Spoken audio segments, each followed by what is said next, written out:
103, we are go ahead and get started. Good afternoon, everyone. It is nice to see you here to do our celebration of the 2025 Jewish American Heritage Month program. And today's program is titled Discovering Jewish Past in Contemporary New Mexico. I'm Lindsay Smart. I am a faculty member here in the School of Medicine and in our HSC Office for Diversity, Equity, Inclusion. And it has been to my delight planning these Heritage Month activities to really, one, broaden the celebration and to focus on the celebration, and also bring our current, and in this case, a recently graduated faculty and students and fellows into our School of Medicine community to really broaden a connection between our campuses. So I'm going to introduce Dr. Leiter and then be able to turn it over for the presentation. And just a little plug to say I'm very excited about this because our Community Connection and Reflection Book Club is currently reading a book called Gateway to the Moon, which has brought this topic to the forefront for many individuals who really hadn't, I think, thought about it. And I've heard really just significant interest in learning more. So I'm grateful for you to be here today. So we're excited to have Dr. Leiter, who recently received her PhD in social, cultural, and linguistic anthropology here at UNM. Her dissertation research, some of which she'll focus and discuss today, focused on Spanish New Mexicans who are discovering their Jewish ancestry. Sarah plans to continue this research during the upcoming academic year at the University of Pennsylvania, where she will be a fellow at the Katz Center for Advanced Judaic Studies. So for the next hour, we're going to turn it over to Dr. Leiter as we learn together about emergent Jewish identity and how it is experienced in some New Mexicans as part of their physical bodies. Thank you all for being here, and I'll turn it over to you, Dr. Leiter.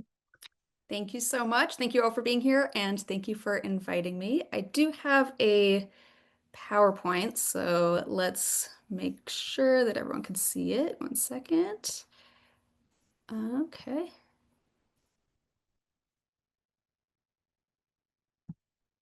All right, can everyone see that? Awesome. Okay, so today we are going to be discussing a little bit of my research, and I'm going to be focusing on a specific part of it, broadly, the topic is Spanish New Mexicans, so New Mexicans who trace their ancestry to the Spanish conquistadors, the Spanish colonizers of New Mexico. And many of them have recently discovered that they descend from Jewish ancestors. And so my dissertation, which is my research, talked about this much more broadly and lots of different parts of it. But today I want to focus, because this talk is specifically for the health sciences campus, on how many of them experience their Judaism or their Jewish ancestry as something that is physically embodied, something that's physically part of their bodies or a characteristic of their bodies. So I want to talk about how they experience this, or how they expressed this to me, at least when I was doing this research, and why. What are some of the implications of this? And I'm going to talk a little bit about the social implications, but what I want all of us to think about, and I want to, kind of open it for discussion at any point, but especially at the end, what I want to talk about is, and what I want all of you to talk about is, if religious identity can be experienced as part of the body, how might or how should that affect approaches to healthcare and to health-related research? So this is a question I don't have an answer to. This is a question that I want us all to think about and talk about, because I would love to hear all of your thoughts on it. All right, so for some background, we are talking about people who descend from Sephardic Jews, and these are people whose ancestors were openly Jewish in Spain and Portugal prior to the 15th and 16th centuries. But around this time, around the 15th and 16th centuries, there's ongoing violent anti-Jewish attacks, which caused many people to convert to Catholicism, either voluntarily or by coercion. Those who converted were known as conversos, and subsequent generations were known as new Christians. And some people began to live as crypto-Jews, meaning that they publicly converted to Catholicism but continued to practice Judaism in private. So the anti-Jewishness that pushed these medieval Iberian families to shift their religious affiliations became institutionalized as well. It wasn't just um, uh, individuals doing this violence against these populations. It was also part of the government. So by the end of the 15th century, in an effort to unify the Spanish kingdom, the Spanish monarchs Ferdinand and Isabella instituted the Spanish Inquisition. This was in 1478. Portugal followed, similarly instituting its own Inquisition in 1536. The Inquisition in both kingdoms was essentially this bureaucratic judicial process meant to root out and punish Catholics who were deemed to be insincere Catholics. Now, one of the major crimes of the Inquisition, one of the crimes that they prosecuted was Judaizing, or appearing to practice Judaism or identify as Jewish. And of course, those who had converted were particularly susceptible to accusations of Judaizing. Some of those who were convicted were burned at the stake for their crime. And the Spanish Inquisition was not formally abolished till 1834, and for Portugal, it was 1821. So another strategy that the Spanish monarchs used for making sure that their population was sincerely Catholic was in 1492, they expelled all Jews and Muslims from Spain to ensure that the Jews and Muslims wouldn't hinder the recent converts' commitments to Catholicism. Many of those who remained Jewish and left established communities elsewhere in the world, in places like Morocco, Turkey, Greece, Amsterdam, etc. And today there are many practicing Sephardic Jews whose ancestors pursued this path of moving elsewhere and continuing to practice Judaism. But for those who remained Spanish and Portuguese subjects, those for whom appearing to practice Judaism was a crime that was potentially punishable by death, their options were either to abandon or to conceal their Jewishness. But not all the families who did this remained on the Iberian Peninsula. Some ended up elsewhere in the growing empires, in places like what's now northern Mexico, and some of these families ended up migrating north into what eventually became New Mexico. Today, their descendants are often aware that these ancestors were Spanish and participated in efforts to expand the Spanish Empire through the colonization of New Mexico. And most understand that these ancestors were Catholic. Though some New Mexican families quietly passed down their knowledge of their ancestral Judaism, for most, their Jewishness was largely forgotten. Until more than 5 centuries ago, Spain's Jewish population of 300,000 was given two choices: convert to Catholicism or leave the country. Many left the country. Now the Spanish government is trying to make amends. Descendants of Jews expelled from the country as a result of the Inquisition could soon be offered Spanish citizenship. There are an estimated 2.2 million people who are descendants. An estimated 90,000 are expected to apply. Here are the requirements. They must provide proof they're a Sephardic Jew whose ancestors are from Spain. That includes a letter from a rabbi or birth certificate. They also must take an integration test to show knowledge of the Spanish language. So this was in 2015, so 10 years ago now. So Sephardic Jews were able to claim citizenship in Spain prior to this, but this was a unique iteration of this law in that it allowed for dual citizenship and had no residency requirement. So now people from all over the world could apply for citizenship in Spain if they had this ancestry without having to actually move to Spain and while still keeping their other citizenships. So news of this opportunity spread among New Mexicans through word of mouth, through news articles in popular outlets like the New York Times, through Facebook groups, through an exhibit at the New Mexico History Museum, and several hundred Spanish New Mexicans began to look into their genealogies to determine if they were eligible. Most did, in fact, find ancestors who either were known to be Jewish or had been convicted of Judaizing in an Inquisition trial. And they learned that some of their ancestors who settled in New Mexico a few hundred years ago likely came from families that had once been Jewish. So in addition to confirming their eligibility for citizenship in Spain, this knowledge prompted some New Mexicans of Sephardic descent to begin identifying as Sephardic themselves. Although, despite what might have been implied in that news clip, this was certainly not a requirement for Spanish citizenship.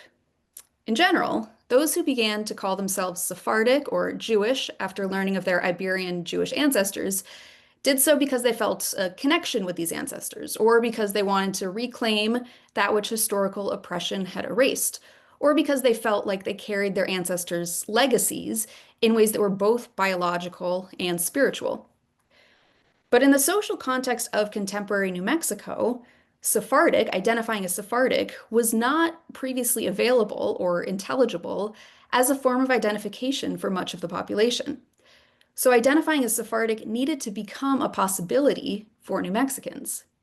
And part of how they did this, which is again the focus of today, was by conceiving of their Sephardicness as embodied, as something that was part of or a characteristic of their physical bodies. So in my research, I talk about three ways that they did this, three ways that New Mexican descendants of Sephardic Jews present their ancestral religion as part of their bodies. And I'm going to go into each of these more in a moment. The first is through DNA tests and genealogical reports. The second is through talking about their bodily features. And the third is through allusions to indigeneity. Now, before I go into each of these, I want to note that the biologization of Jewish identity is not new, it's not unique to the New Mexican context, and historically, of course, people have presented Jewishness as embodied for very harmful purposes, right? Think of the Holocaust, for example, where Nazis conceived of Jewishness as racially determined, as some kind of a bodily substance passed down, passed down from previous generations, or in Inquisition-era Spain, where blood purity laws dictated that only individuals without Jewish ancestors were eligible to hold governmental offices. But biologizing Jewishness has also been done for productive purposes. For example, other studies of Sephardic descendants elsewhere have noted that when these individuals claim their Sephardic ancestry, they often frame, and this is a quote from another study, they frame the self as a remnant of a little-known past that is nevertheless sensed and sometimes experienced through the body. All right, so DNA. So although the Spanish government did not accept DNA as evidence of Sephardic ancestry for purposes of the citizenship application, many applicants paid to have their DNA tested through companies like Ancestry, 23andMe, and Family Tree DNA to see if they could find a genetic connection to Sephardic ancestors. Many shared their ancestral DNA analyses, such as the ones pictured here, on various Facebook group pages for New Mexicans and people of Sephardic descent. So briefly, for those who are not familiar with how these ancestral DNA analyses work, what happens is a customer will submit a saliva sample to the testing company of their choosing, and then the company compares the DNA in the sample to the DNA available in its own database. Now, the resulting analysis is one that's based on comparison. It tells the customer how much of their DNA is similar to DNA that is commonly found in various parts of the world. But it's also important to note that every aspect of these results, of these ancestral DNA test results, including which DNA groupings are included, how they're divided into geographical or ethnic categories, and how these categories are labeled, all depend on the company, what's available in the database, and how they're choosing to represent that information. So what the company determines to be a customer's ethnic makeup, like what we see here on the screen, can change as the company updates the samples or groupings in its database, or if the customer requests an analysis from a different company. With these caveats in mind, if a customer receives the results we see here on the left, it generally means that 17% of their DNA is similar to the DNA found in the reference samples the company has labeled as Sephardic. Despite these limitations to the genetic information these sorts of DNA tests can provide, my research participants often used them to establish themselves as Sephardic. Now, I have an example here, excuse me, of an interview that I conducted with someone who was participating in this study. And I am going to call him Kenneth for purposes of this analysis, but this is an example of someone talking about how he was interpreting his DNA. So he was using his DNA to establish his religious group as biologically interconnected via their Sephardic ancestry. Now, Kenneth grew up Catholic in New Mexico, but he's now the founding pastor at a Messianic congregation in Albuquerque. So his congregation follows the laws of the Old Testament or the Jewish Torah, but believes in the divinity of Jesus. So this is the interview. It took place in the congregation's building. And just prior to this part of the conversation, Kenneth brought up various ritual practices that are commonly associated with crypto-Judaism, noting that these practices for him are not sufficient evidence of Sephardic ancestry. So then he continued with this. He said, "The other way that I really believe we could tell whether someone is Sephardic is doing the DNA studies." And I said, I was going to ask about that. And he said, yeah, now one of the things that we've done here is probably about 1/3 of our people have taken the DNA test. And we've taken it through Family Tree DNA, that company. And I'm pretty much related with almost everybody that's taken the test. So here in New Mexico, anybody who takes the test, we're related. Now, some of those people, like my assistant pastor, he took the test and his came out Cohen, descendant of biblical Israelite priests. So we have about 5 men here that have taken the test and they've come out Cohen DNA. And then I said, have you been encouraging congregants to take the test? And he said, oh, yes. And I said, and is that why? And he said, yeah. Yeah, we want to see if there's any Cohen DNA. And of course, on all Hispanics' mothers, probably 90% of Hispanic women have a native DNA. And again, that's understandable. When they, referring to Spanish colonists, came in, they married, native women. So my percentage is 33% Native American and 23% Jewish. So far in this interaction, DNA has done 3 things for Kenneth. First, it has presented him as biologically related to everybody in New Mexico. Second, it has created a biological subgroup of New Mexicans who descend from biblical Israelite priests and who make up a significant portion of his congregation. Third, it has attributed his genetically Native American makeup to the historical processes by which Sephardic descendants settled in New Mexico. So native DNA here is taken not as a basis for identifying as native, but as corroboration of historical practices among Kenneth's Sephardic ancestors. Together, these remarks have delineated Sephardic as a biologically determined category, populated by people who, according to Kenneth's assessment, are genetically New Mexican, Spanish, Hispanic, Jewish, and Native. But recall that because ancestral DNA analyses depend on the samples available in company databases, a person's ethnic makeup report can change as companies add to and update their databases. Kenneth proceeded to bring this up. He said, since 2008, when I took the test, I took it real early. Since then, they've added more cultures into the thing, so my Sephardic has gone from 23% to 1%. So I said, so you've gotten less Sephardic? And he said, less Sephardic. As other additions have come in, 2 that have come in are interesting is Ethiopian and Myanmar. And I said, He said, now, I don't know if you follow what's going on in Israel now with the lost tribes. Myanmar is between India and Burma, that area right there, and they believe that they are from the tribe of Manasseh. They've always, for hundreds of years, they believe that. So it's interesting that a lot of New Mexicans and a lot of the men here, we all have that Myanmar, DNA. So here Kenneth is revealing that although his DNA analysis originally told him he was 23% Sephardic, database updates changed his makeup to just 1% Sephardic. Interestingly, however, this change still supports his creating, defining, and inhabiting of a biologically delineated Sephardic identity. For Kenneth, a shift from Sephardic to Burmese, or genetic similarity with those who live in present-day Myanmar, is further evidence of the biological Jewishness of New Mexican men. Like the Cohen DNA, this Myanmar DNA connects him to biblical Israelites, characterizing him in a deeply rooted and embodied way as Jewish. Also note that he uses the terms Jewish and Sephardic interchangeably in this conversation.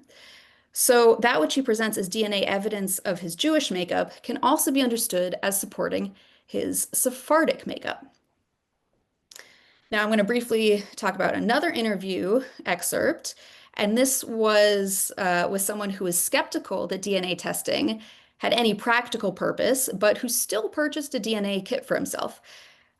So this is the interviewee I'm going to call Ernesto. He's in his late 20s, currently lives in Central California, works in ranching, and he identifies as Apache, Jewish, and New Mexican. And he initially contacted me because he wanted help verifying his genealogical connections to Sephardic Jews. And this was an interview that I conducted via Zoom. So I said, "Why did you decide to do a DNA test?" Ernesto said, "So out here, I do livestock genetics. I breed cows and do all of that. So I just wanted to try it out. With most of the reservations," he's referring to Native American reservations, "the DNA tests prove nothing. You still have to have the lineage. You can be 100% Navajo, go to the reservation, they'll say, 'Nope, who are you related to here?' It's kind of weird that a lot of those DNA tests don't really mean much. When I took that test, it didn't even verify any Jewish blood. It just said Iberian Peninsula. And years later that they've been updating it, they've been getting deeper and deeper, and it's just verifying all the family records and all that stuff and traditions and things like that." So unlike Kenneth's DNA analysis, Ernesto's apparently has increased the percentage labeled as Sephardic as the test company he used has updated its database. But whereas Kenneth insisted that the results verified his Jewish or Sephardic makeup, Ernesto told me that DNA tests prove nothing and don't really mean much, particularly in terms of qualifying for tribal memberships. However, in his assessment, he still uses DNA to put forth Sephardic or Jewish as a kind of bodily substance. First, we can see in line 6 that he refers to Jewish in terms of blood.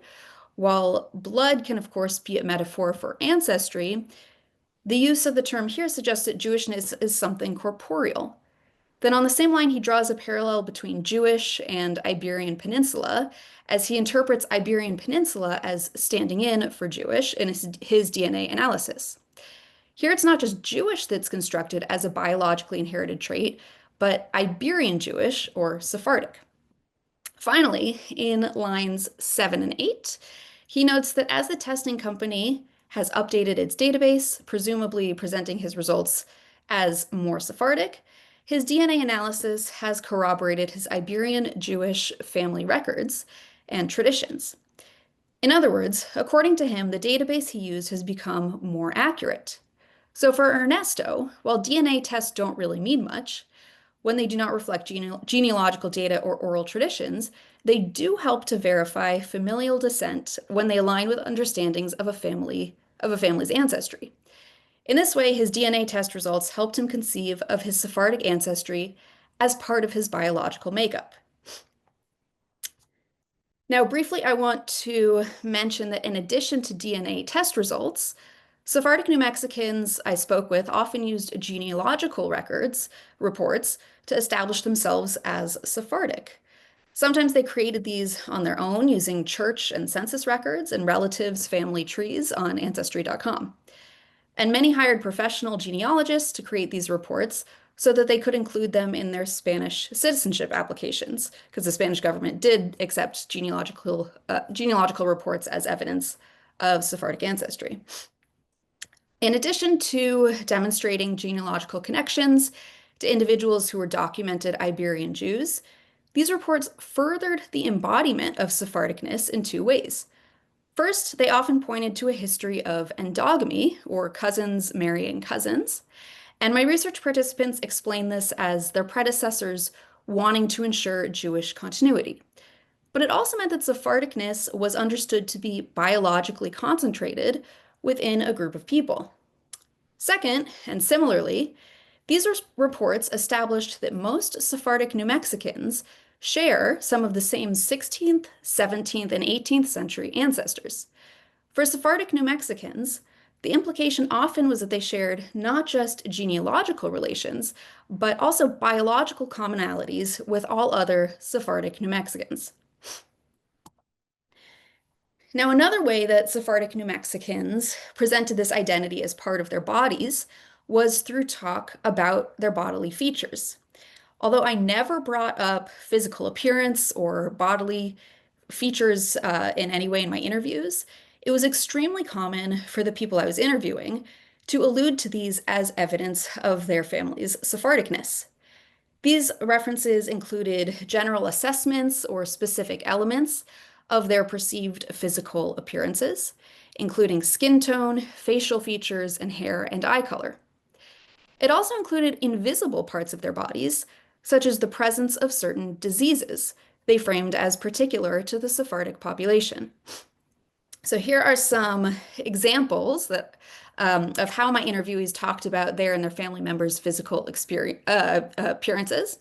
And note that although some associate certain features with categories other than Sephardic, like Hispanic, Latino, Jewish, Spanish, and Native American, all of these examples that I'm about to give you are taken from conversations about their Sephardic identities. So they should be read as descriptions of what Sephardic people look like according to the people I was interviewing. And now I also want to preface these examples by reminding everybody that they are no way reflective of biologically distinguishable categories or groupings of physical traits. They're just ways of describing people that my research participants came up with. They're purely social perceptions, not biological distinctions. Okay, so here are some examples about general Sephardic or Jewish appearance. She made the comment on one of our Zoom calls in August. She said, "We all look like family, like when she's looking at our faces." And this person laughed and said, "I like that." He does have some appearances, and I told him I wouldn't be surprised if you had some sort of Jewish ancestry of some kind. I meet a lot of Jewish people, and they would take one look at me and ask me, "Oh, are you Jewish?" I never felt like I had to hide that part of myself because it's written all over my face, apparently, and this person laughed. From the point of view of someone with the mixed indigenous background, we're walking around with these faces. We knew that we were indigenous. My brother gets mistaken for being Jewish all the time. Like, oh, these features come from because, we're Jewish. And talk about their facial features. I've always had the dark circles under my eyes. That was the main thing. I think came from, and bushy eyebrows from my grandma's side. I think my brother's, since he was young, he's more identified as he looks like he could be Jewish. Okay, he has certain nose features, certain features about him. Well, because I looked like them, the majority of Ashkenazis, and those are Jews who descend from Eastern European Jews, are lighter skinned, blue or green eyes, or hazel eyes, and I fit the bill. So they didn't question me too much. My grandma was red haired and green eyed. She wasn't mestizo, so I call her Spanish. And they talked about skin tone. The picture was taken with the Torres family in Las Cruces, New Mexico, and the Torres family was a Spanish family, very pale skin. He is one of the darkest Jewish-looking men with colored eyes. It's very trippy, so my mom was like, all the siblings look very Spanish. And they were 6'4" and huge. We can't track down or pinpoint the Native American influence. We just know that a lot there, that it's in our blood, just by the color, skin color, and certain features and certain customs, and just things that we've heard. I'm Latino. Look, even though I have lighter skin and maybe blonder hair. And finally, medical conditions. I somewhat suspect that my family was of Jewish descent. My grandmother, she had breast cancer, my paternal grandmother, and then somehow I kind of tested positive for that cancer as well. People were looking for, the lazy eye, droopy eye, is that Jewish? So people are always looking for these things. But I think the BRCA tumor suppressor gene is one that, really solidifies in me that, yeah, there's Jewishness, Jewish that has come down through all of us. So in each of these examples, bodily features or conditions are presented as evidence of an inherited Sephardicness.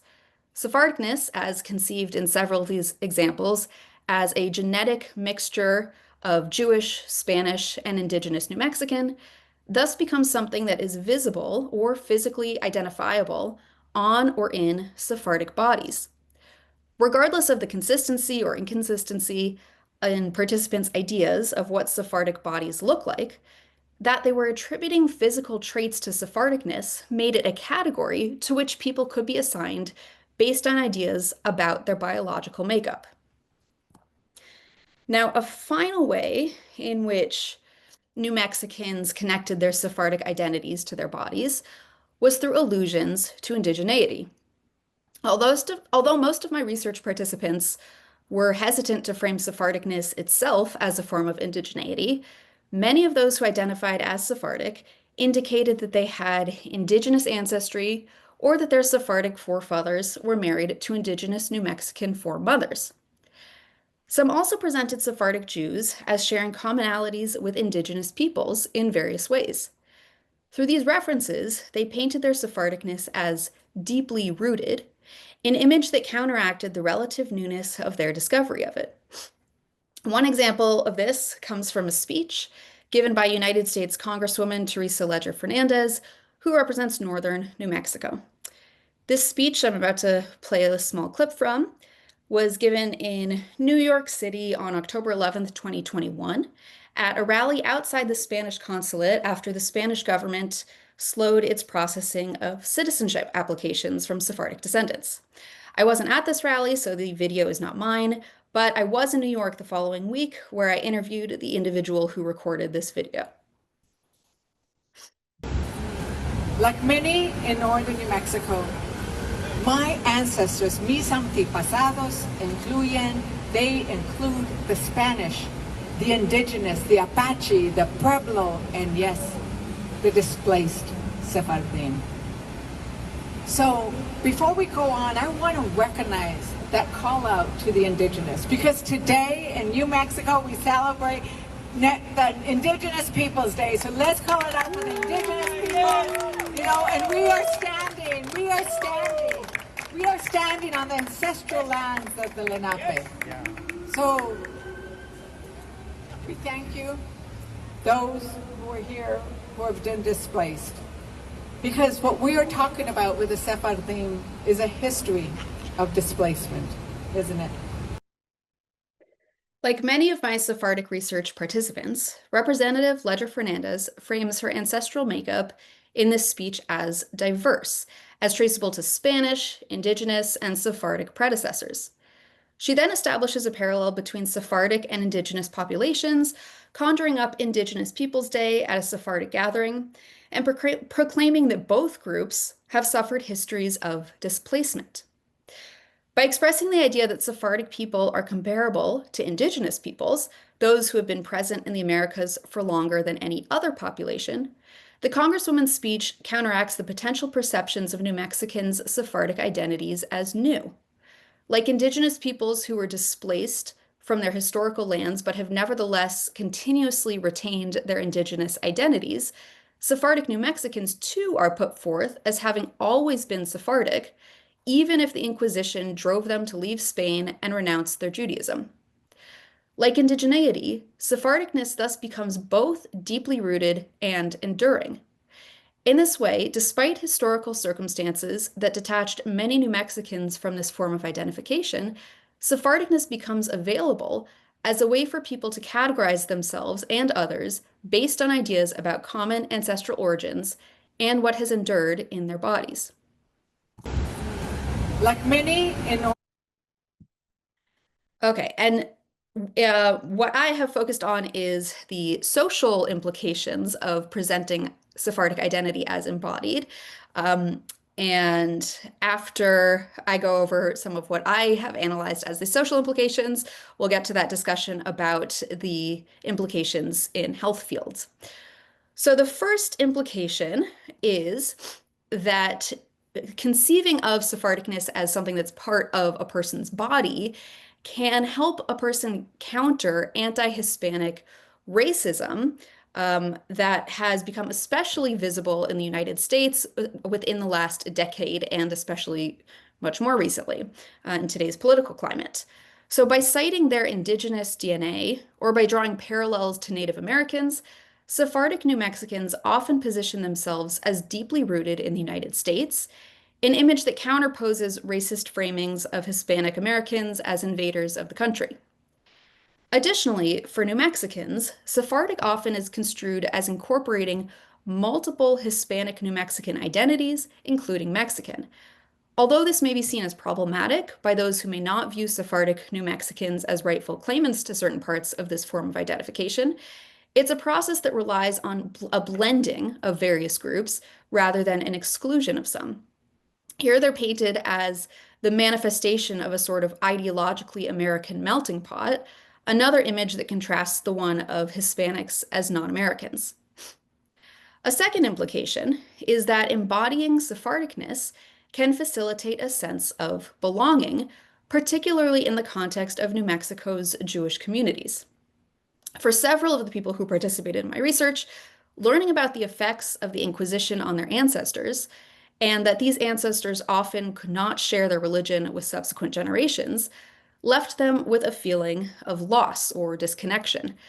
Moreover, many who wanted to reconnect with this ancestral religion felt unwelcome in contemporary Jewish communities, where they often were seen as insufficiently or even illegitimately Jewish.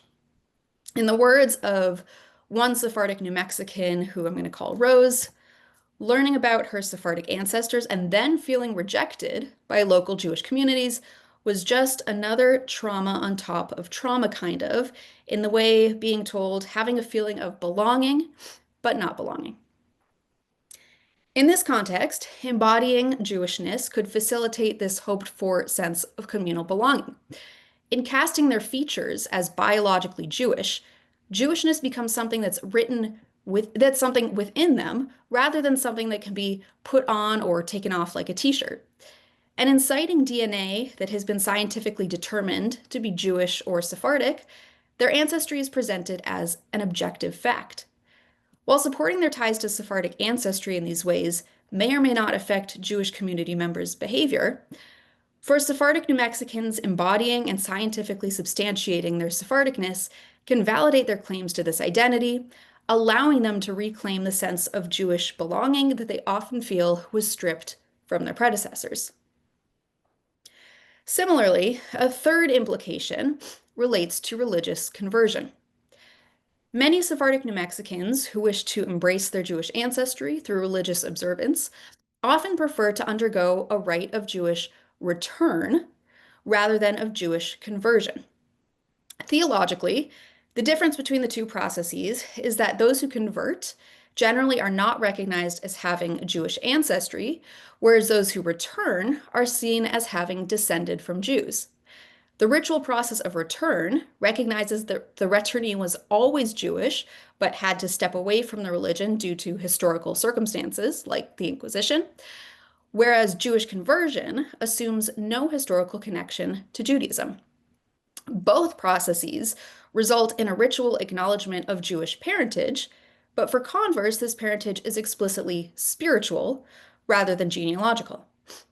For Sephardic New Mexicans who take on Judaism, undergoing a rite of conversion thus can feel like an erasure of the very ancestors with whom they're trying to connect. A rite of return, on the other hand, is a form of recognition of their ancestors and who they were before persecution forced them to conceal their identities. Presenting the religious identity as part of their bodies is one way in which potential returnees can substantiate the Jewishness of their ancestors, and therefore their right to a rite of return.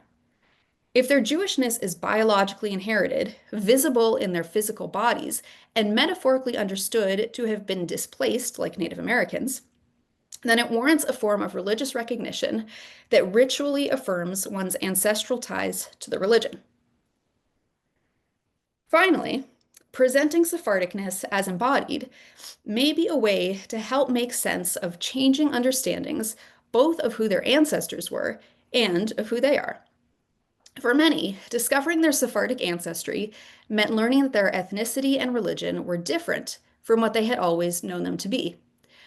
Their ancestors were not just Spaniards, but Sephardic Jews, and the Catholicism with which they were raised now may have spawned from survival in addition to faith. These realizations led some to shift their identification practices in ways that potentially conflicted with their previous identification practices, transitioning, for example, from Catholicism to Judaism.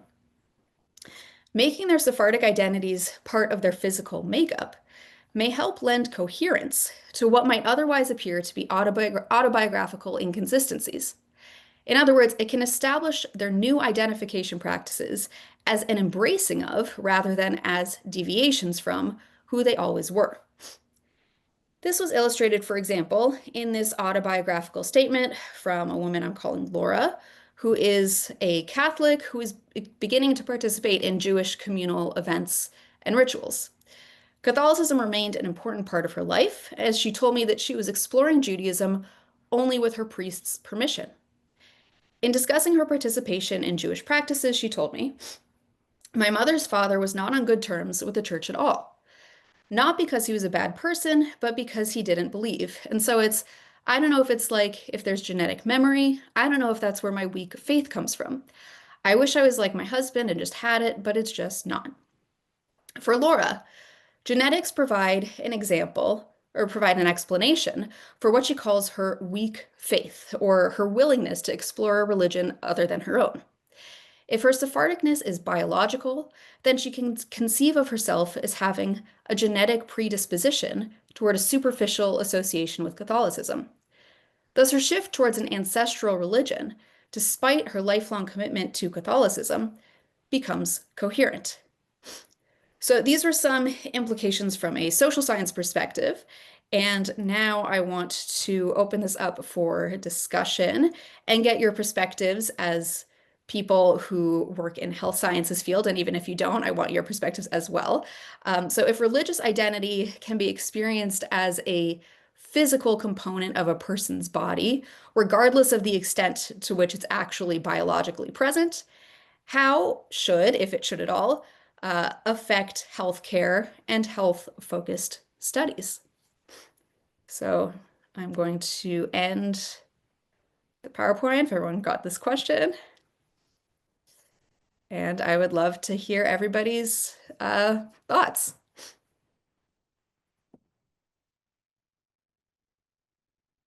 I have all kinds of thoughts, but my first thought into healthcare spaces, we don't often ask about religion. I mean, if I were to think of like the first place to start, I think it comes up on some questionnaires, but like in understanding, just even if you have a limited amount of time with somebody, how important it is for that question to be fit into the interviewing or the checking process of getting to know somebody. So I guess that's like one thing that I would start with.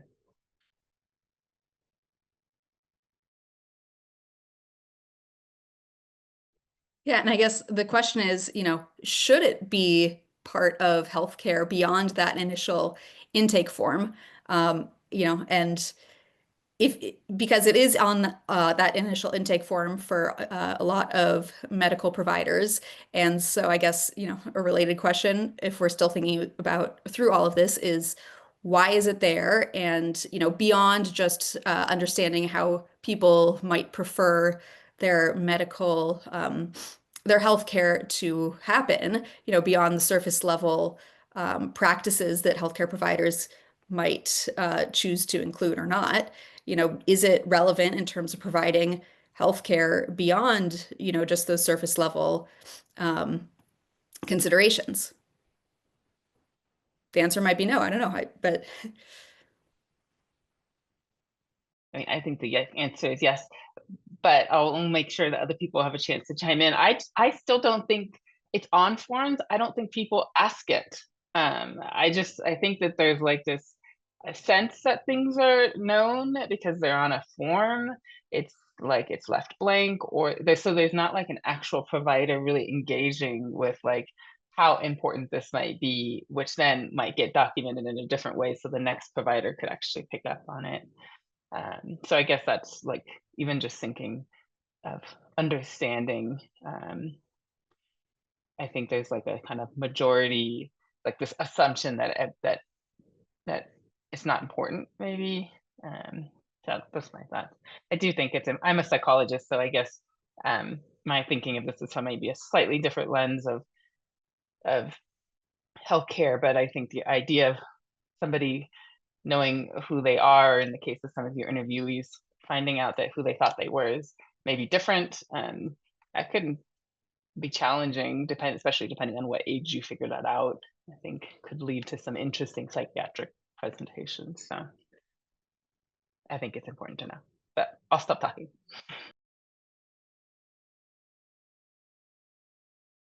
I think I have some thoughts, but I was wondering, can you say the question again one more time, just to make sure? Yes, let me see how I wrote it down. Okay, so if religious identity can be experienced as a physical component of a person's body, what are the implications for healthcare and health-focused studies, if any? Yeah, I guess my first thought or question about that too, is that, I mean, for people who, already like may have known they're Jewish, for example, like you do get asked that when you're pregnant, things like that, right? Because there are specific genetic tests that, there are things that are that, that are important to check for. So I'm thinking that does already happen. And there is like some recognition of the ways, like in terms of ancestry, even though I know that's not the same as religion, but do you know what I mean? That is the way it gets asked when you're in a healthcare setting, or like if like breast cancer screening, things like that. But I like what Kendra put in the chat too.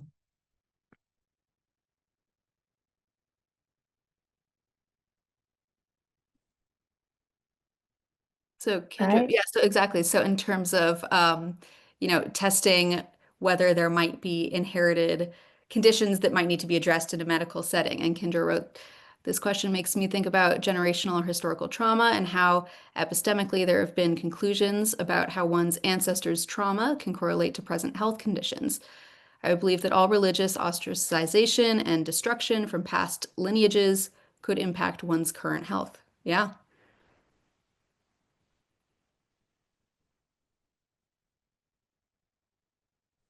So I'm not a medical expert, but I found it interesting. I think last week on NPR, there was a little snippet on new research about how certain genetic diseases are not necessarily as so simply put as being of this race or this culture or this religion, as was previously thought. And there are a lot of people now who are not diagnosed with diseases because they don't fit the box, the previously conceived box. So I just thought I'd throw that out there. But certainly when it comes to being Jewish, historical trauma is very much present.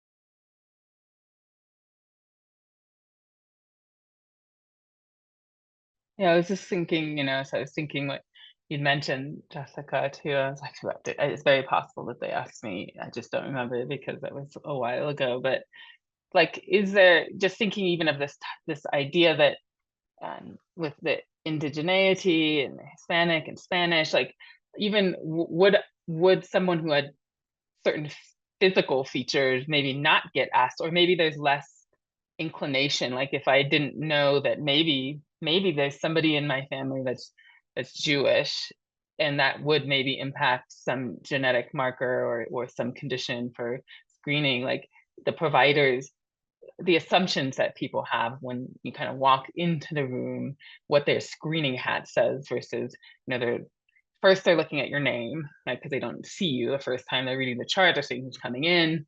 And then they see the person, and then there's like that next bias. And then hopefully that you have a provider who's thoughtful and spends time trying to get to know you beyond some of those initial things, but how many times people might miss it by thinking that something is tied to one ethnic group versus another, and when there is now more evidence that because of the likelihood that that's not as true. And I think that happens for some other demographics too. So anyway, it's very interesting.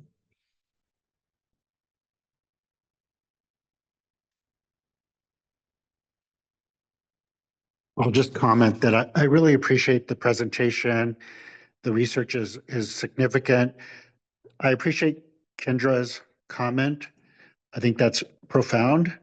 And I'm thinking about various cultures and religions in the health setting and how that can interplay and how care is conducted overall, because there might be certain expectations culturally or religiously. I'm thinking particularly in hospice settings where, we're thinking about last rites or certain customs or traditions that might need to be carried out. So I think it is pertinent and it's relevant, and that we're trying to be as respectful as possible to different cultural traditions and religious expectations.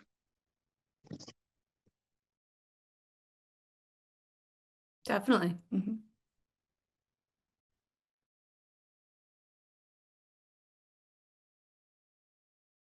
And I guess one other thought I have, and I'm sorry because I missed the beginning of your presentation. I was in another meeting that ran long, but I mean, Jewish people have historically been racialized, right? Like by Nazis and other people. So, and maybe you talked about that at the beginning, so I'm sorry, but like, so it does seem like it's not surprising that everyone has that kind of like this idea of that embodiment or this physiological way, given like the history that, even if it's not as clear, like, well, obviously we know that race is a social construction, so it's not like there's these biological differences in that way, but I don't know.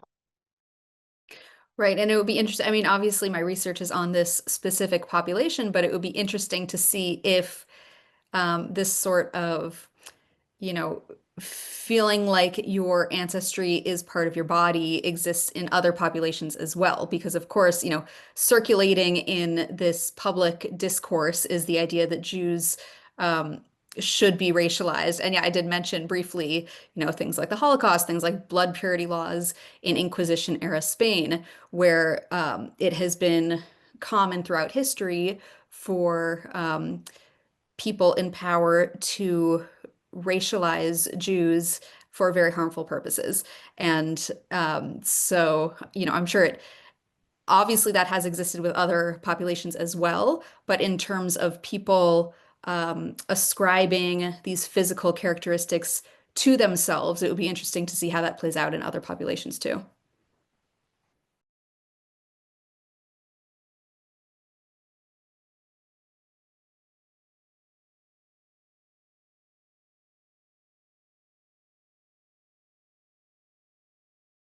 Are there other states like New Mexico where they're situated, like with the kind of historical kind of component? You had mentioned northern Mexico and New Mexico. Are there any other places? Just thinking from a interesting other kind of research perspective. In terms of people discovering this Jewish ancestry that they didn't know they had, that does exist all over the place. Especially you can think of a very different context of like post-Soviet Union, where, in the Soviet Union, Jews had to also often conceal their religious identities. And so people would occasionally do things similar, like, publicly present themselves as not Jewish. And so their, subsequent generations are learning that they do have that ancestry. But in terms of the specific, so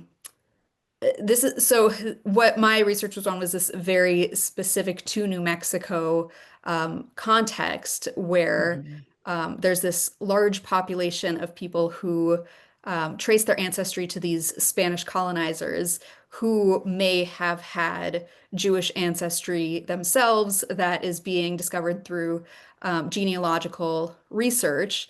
And so because so many New Mexicans who have Spanish descent trace their ancestry to this very specific group of ancestors who colonized New Mexico, it's potentially a large portion of the New Mexican population. So it exists everywhere is the short answer, but in terms of it being a large concentrated population of people discovering this, this is, at least what I'm talking about, is specific to the New Mexico context. Thank you. We've got 2 more minutes if it's, oh, go ahead, Paul. Yeah, I wasn't sure if we had to raise our hand or not, but hi, this is Paul Arribas. I was previously in New Mexico, but I'm up in Portland, Oregon right now for medical care. But have you come across the genetic marker of HLA-B51 in any of your research?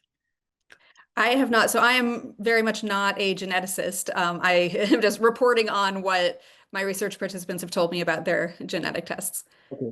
Interesting, and I'll try to keep it really short, but in my situation, I actually moved up to Oregon because I have a rare disease called Behçet's disease, and it's mainly seen in people of the Silk Route, those areas.